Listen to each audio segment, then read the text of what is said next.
Before Pavescapes, we had cracks, and they become unsightly.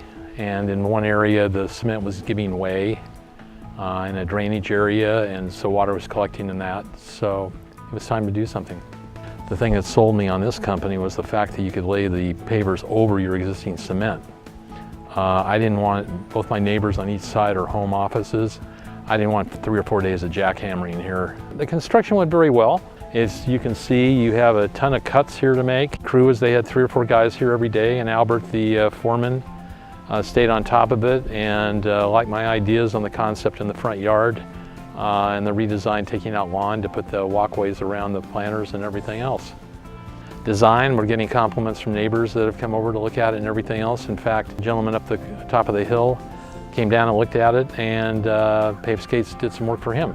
We also had a drainage problem over on this patio over here. The water would sit, and they were nice enough to correct that so it flows off the cement. Pavescapes left the excess little blocks that were in good shape from all these cuts, and then I came up with the idea of building these 2 planters to add a little more zip to the yard. Well, I feel my curb appeal for the backyard and also the front added it tremendously. Probably added a lot of value to our home too. I think probably we added more in value to the home than what we spent on the job. I would definitely recommend this company. Again, very neat, very on top of things. Couldn't ask for more. They did some additional things for me that needed to be done, and no extra charge. So I was very pleased, and I would highly recommend them for future business.